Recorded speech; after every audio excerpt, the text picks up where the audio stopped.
Is Swedish. You probably know her. Her name is Pippi Långstrump, and she is the creation of one of Sweden's most celebrated writers, Astrid Lindgren. And her books have been translated, I think, into 50 different languages, have been popular for so many years all around the world. And Pippi Långstrump first appeared in 1945 and created, I think, something of a stir. She was a bit of a devil, kind of headstrong, independent, and sometimes not very nice. Well, but almost always very nice, I think. But almost she was always. Good-hearted, you know. Oh, it's a pleasure to be able to sit here and talk with you. I've read your books, and I must tell you, as part of my research here, I gave your book to my little daughter, who's 7 years old, and she gave you a thumbs up, very favorable review for Pippi Långstrump. Tell me about Pippi Långstrump, and what is it about this character that has made her so popular for so many years in all different kinds of cultures around the world?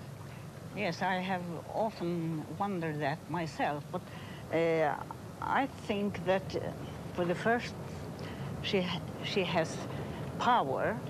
She has power, but she never misuses it. She is always kind, but she can do what she wants, and I suppose that appeals to all children all over the world. Very appealing to a young child.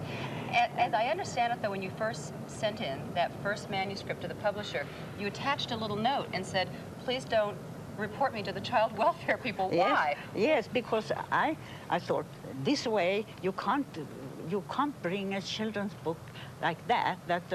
I understood that they would turn it down, and they did, but they didn't report to the children's welfare people. They didn't. Why? You thought if maybe they saw you making up this character, they might think you're children. You have what, two or three children? Two children.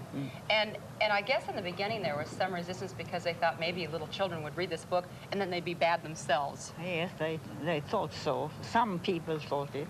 It was a professor, he wrote in a newspaper that no normal child ever eats a whole cream cake on a party, and that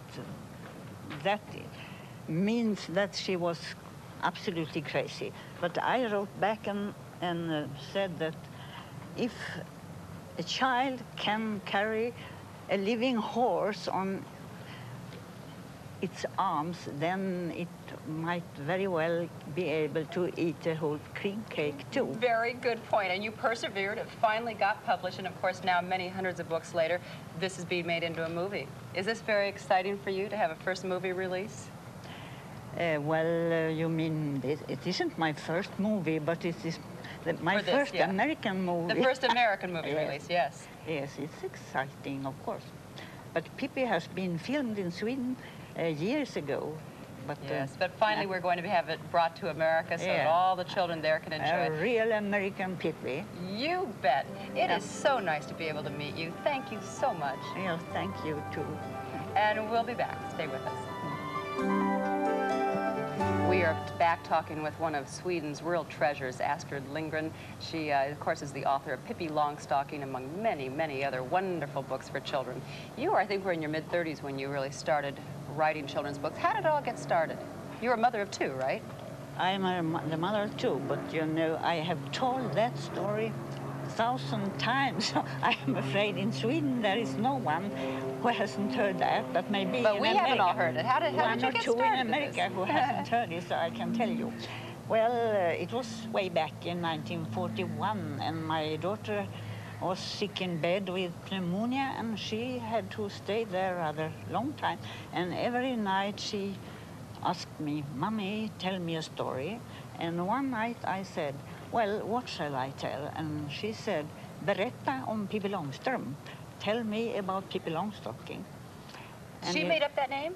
She made up that name in that very moment. Oh, so she gave you the title? Yes, she gave it to me, and I didn't ask who is Pippi Långstrump. I just started to tell about a girl who could be as crazy as the name was.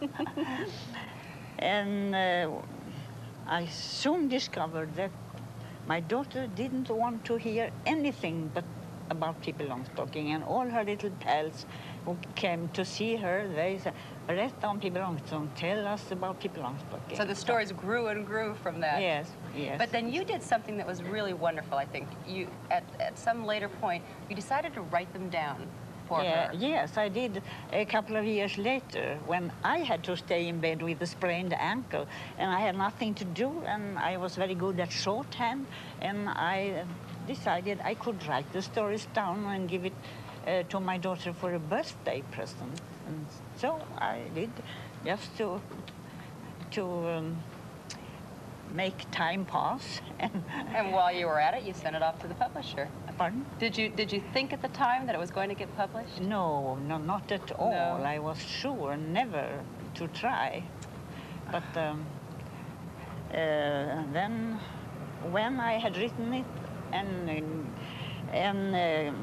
got it for my daughter, then I thought maybe you should ask a publisher anyway. So I sent it to a publisher, and I wrote, as you said. And it all started from there. You've done so many stories, and you say that they are simply to be stories to be enjoyed, that they aren't supposed to have some kind of overall message. But what do you hope that children get out of your books? Well, you could tell me that. I don't know, but it seems that all children at least they like Pippi very much, and it's maybe because she is powerful and she has lots of money and she can do what she wants, and she's never mean.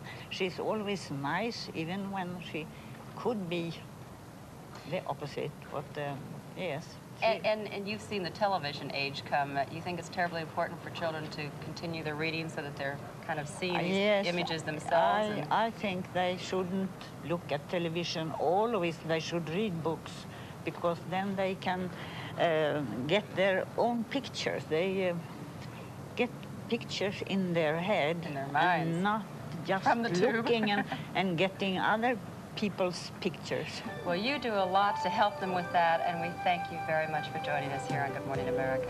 Thank you. Thank you. We'll be